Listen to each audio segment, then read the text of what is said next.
All right, welcome to my news on point. If today is your first time coming to this channel, thank you so much for stopping by. Remember to subscribe and turn on the notification bell so that you can receive a notification whenever we upload a new video. For our wonderful returning subscribers, we say big thank you for being part of the community. My news on point, your pulse on trending news. Please subscribe to our channel. Now to Canada, where thousands of international students have taken to the streets across Canada. The demonstration has been in the last 1 week over new immigration policies introduced by the government of Canada. According to a report by a local media, approximately 70,000 students hit major provinces, including Prince Edward Island, Ontario, Manitoba, and British Columbia. The protest came in response to a series of immigration reforms that have left many international students fearing deportation.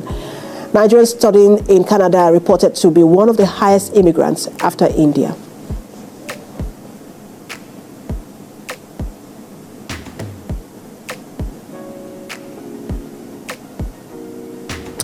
Now we have joining us from Canada a Nigerian journalist based in Canada, Agogo Obo, who brings us up to speed with development there. Good to have you join us. Good to have you joining also. I hope you can hear me clearly. Yes, absolutely. I can hear you. One of the reasons also they have given for these new immigration policies is that it is taking a toll on jobs and housing. I wanted to speak on that just broadly before we get into how this concerns Nigerians.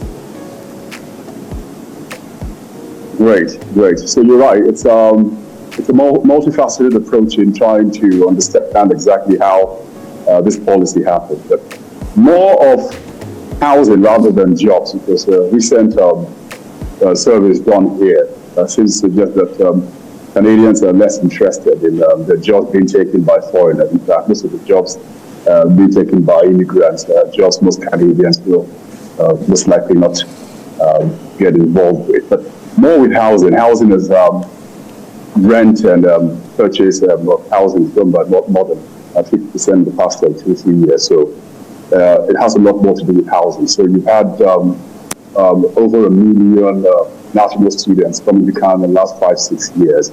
And apparently, mainly Ontario province has more of those numbers in that. More than 9% of them did not make provision for the housing for the students while they came in. And most of the students, I'm sure, like we found out, haven't left after they finished schooling. So it's put a lot of pressure on housing. And, how they're going to go about it, especially with the election coming up next year, is also adding to the dynamics of the bigger debate around immigration.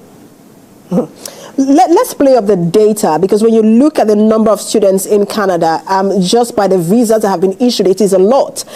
Between January and June in 2023, 18,000 Canadian study permits were issued to Nigerians. That's just January to June.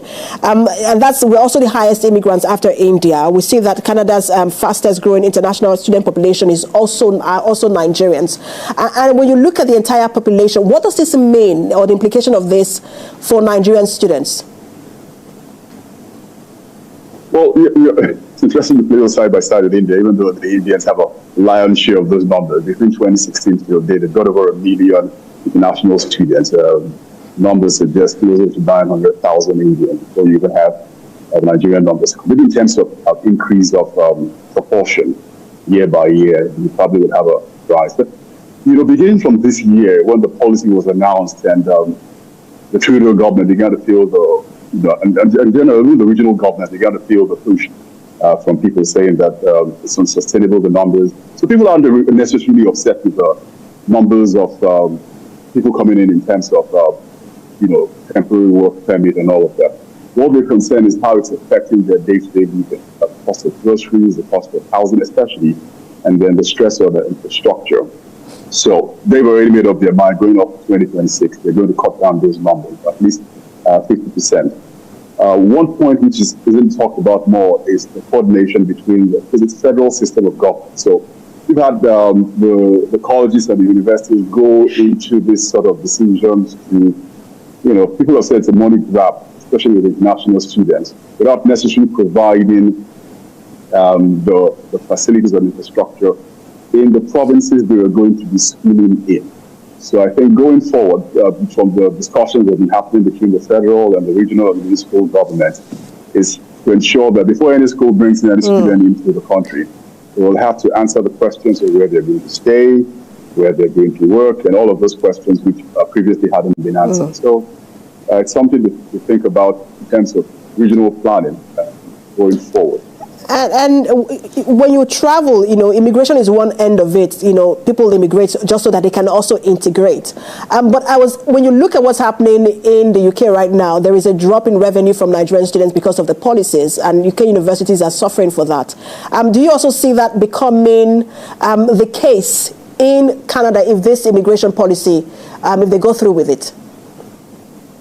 Interestingly, a number of colleges, I think the leadership of many of colleges did send a letter to, I think it was Doug Ford, who is the regional head here in Ontario. And they sort of said, look, if this goes on, it's going to affect not just the revenue for the schools and possibly see them having to fold up a number of those colleges. It's also going to affect the workforce because many of the jobs around here depend on the student population who are given temporary work permit, and then they can fill up a lot of those positions. But it's also another argument saying that instead of the workforce growing, horizontally in terms of skills and in terms of earnings, it's getting worse because people are having to earn far lower than they should have. Because if you're going to employ someone and you can pay him far less than what you would pay someone who's gone to university, and then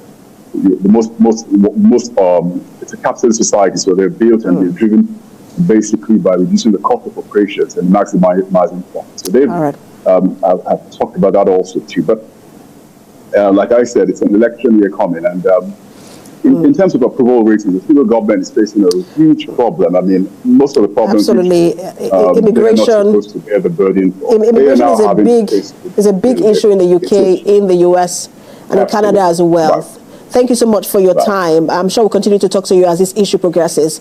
Nigerian journalist based. Thanks for watching. Kindly subscribe to our channel. God bless you.